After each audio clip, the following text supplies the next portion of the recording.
Welcome, Gary. Thanks very much for giving up your time to share a bit of your story around how you became sugar-free and so forth with our people. So, Gary, just kicking straight into it, how did the whole sugar-free movement start for you? Well, my wife was diagnosed as pre-diabetic just over 5 years ago, and her mother had diabetes type 2, had kidney transplants, dialysis, and eventually they had to switch the machine off on her mother, and she decided she didn't want to do that. But we didn't want to. We looked at the New Zealand Diabetes Society webpage, and we both agreed that what was on there looked like rubbish. We didn't agree with it. We left it alone, and it did nothing for about a month. And then I was flying with a guy who had lost 10 kilograms in 4 months. Wow. And I thought, well, that's interesting. And he basically put me onto David Gillespie's book, Big Fat Lies. Okay. We were on a trip to Sydney, so we got to Sydney and I went to the bookshop, bought the book, and started reading on the way home, as you do. Co-pilot can fly, it's all good. Finished reading the book when I got home. It was only a skim read. I didn't go into all the nitty gritty, but it was enough at the end of the book to have gone, wow, that's it, sugar's gone. I told Marianne that, and she didn't have a choice. Fantastic. How much sort of sugar were you consuming at the time? Ooh. Well, as an example, I would have about 7 cups of tea a day with a spoonful of sugar in. Right. I had soft drinks. If I watched a movie, I'd would have a king size bloody cake of the chocolate, and Marianne might have gotten a couple of rations out of there, and I'd probably finish the rest of it off. So I was a fairly serious sugar eater. Marianne obviously ate her. She had her share of sugar as well in her coffees and things. So yeah, between us, what was your choice in poison in terms of flavour of chocolate? Probably caramello, actually, I had to say. Yeah. Oh, fantastic. Hey, so if you were trying to help someone and you had about 2 minutes to run them through what changes you made during the last 2 years or so, what would that be? Eat real food. Drink water. Basically, if it comes with a label, you don't need to eat it or drink it. That's the simple thing, but the hardest process is obviously how to get there. Correct. Yeah. Absolutely. So if someone was wanting to become sugar-free, what would be your advice there? Quick and dirty. Eat meat and vegetables. Drink water. Go cold turkey. Eat and drink as much as you want in that first couple of weeks. Don't try and restrict yourself. And then just accept the fact you're going to feel like crap for 2 weeks. You're getting an addiction out of your system. That's what the sugar's doing to you. Yeah. We didn't do quick and dirty though, because my wife wasn't 100% but he convinced it. So we did the slow way, and that was to basically change out our sugar. So take the fructose part of the sugar out. So we use dextrose, which is powdered glucose. Right. And we took everything out of the house that had more than 5% sugar. So we just reduced our total sugar intake down, and went through that. And it took us a lot longer to get there. Like 3 weeks in, she came to me. She fessed up. She said, "Oh, I've been eating licorice."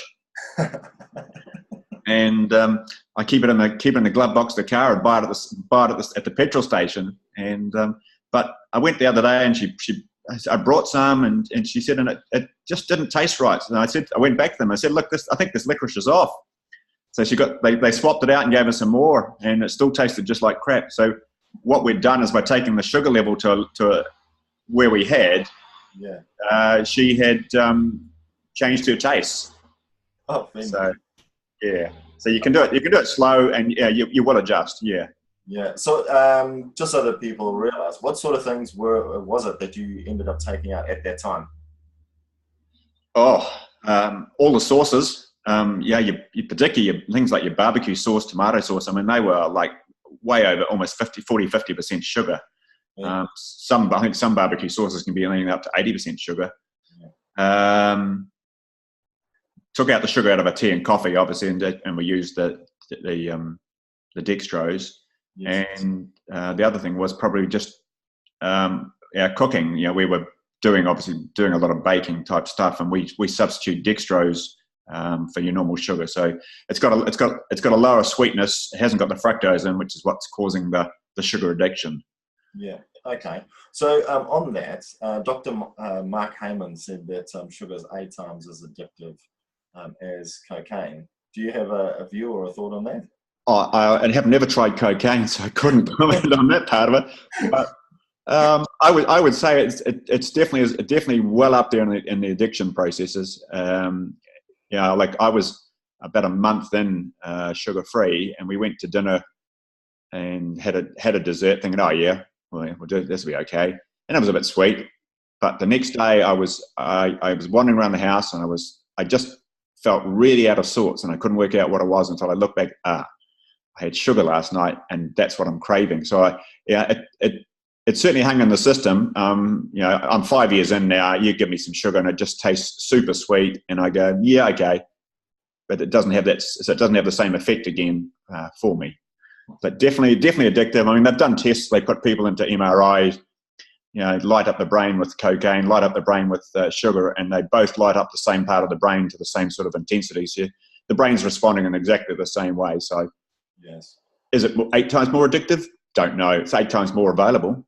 Yeah, and I think that's the challenge, isn't it? It's as you say, you may not have tried the cocaine, but it's really hard to quit the sugar piece, and unless you've got a bit of a process on how you're going to sort of take that on. Yeah, I think you've got to want to change. Yeah. You can't just do it half-hearted. You've got to say, yeah, I'm going to do this, because if you do it half-hearted, you'll in 6 months' time you'll be back to where you were. Yeah, absolutely. And looking at sort of the health problems we're observing and facing today, how much of that would you say comes down to our modern diet, and particularly sugar, obviously? I'd say just about all of it. If it's a disease of inflammation, I would say it's all coming from our diet. Some of the stuff like the pesticides and things, that they're probably having and all the chemicals we're using, they're having a substantial effect as well. I haven't really got into that aspect. I haven't sort of looked at taking out sprays and stuff, but I think our body can cope with a certain amount, but we're just overloaded with all the food we're eating. And you look on the ingredient label of anything with a package label nowadays, and it's got more than one ingredient. And if it's got more than one ingredient, you're taking in stuff that you probably shouldn't be eating. I think that, yeah. And I mean, dare I go down this track? I've been into a group called the World Carnivore Tribe, and I've been on a number of groups: low sugar, low carb, a whole lot of different things. And in this particular group, people are just eating meat, eggs, cheese, and water. They've taken out all of the other foods, and in 3 weeks, I've seen more people reporting changes to their gut health, to their overall health, than I've seen in any other group. So, yeah, there's a lot of stuff in the foods we eat, and I think when you get back to basics, eating just the real food, people get healthy. Yeah, absolutely. And I think the correlation between these modern lifestyle diseases and I guess let's call it the advent of the sugar craze back in the 70s, it's just too strong to ignore.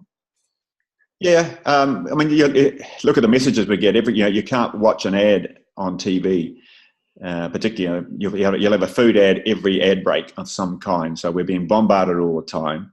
Yeah.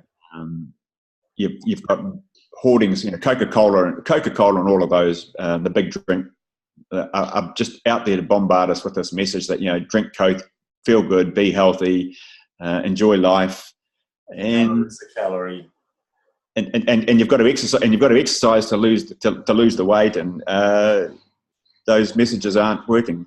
It's a bit of noise in the background. My wife's just arriving home, garage door opening.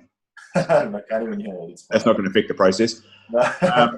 Yeah, so we are bombarded by the message of just consuming more and more food because they want to sell their food. They want to, that's their mission. They're not, Coca-Cola's not out there to make us healthy.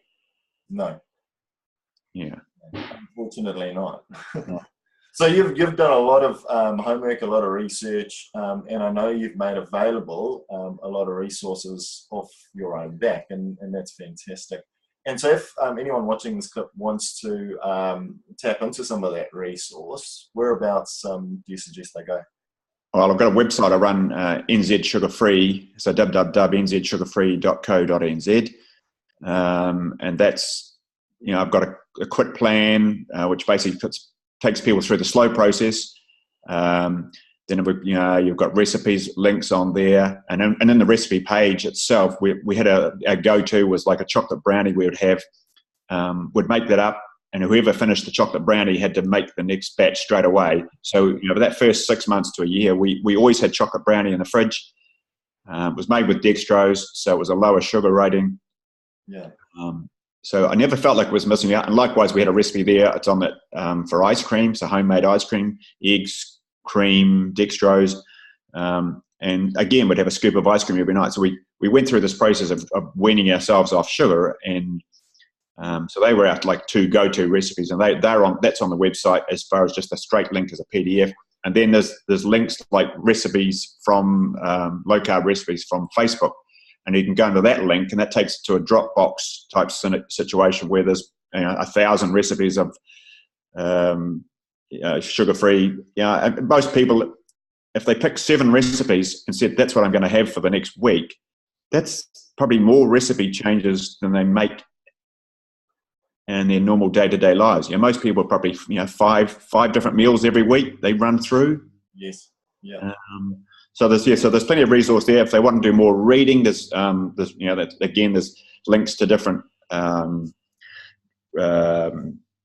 data and processes or other websites. There's videos. So there's a whole lot of stuff in there. It's going to help people to get themselves, if they want to get sugar free. Yeah.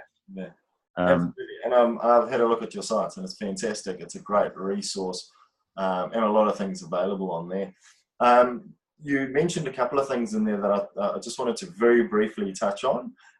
Spoken a couple of times about the fact that you've taken fructose, you started by taking fructose out, and you really focused on the glucose side of things.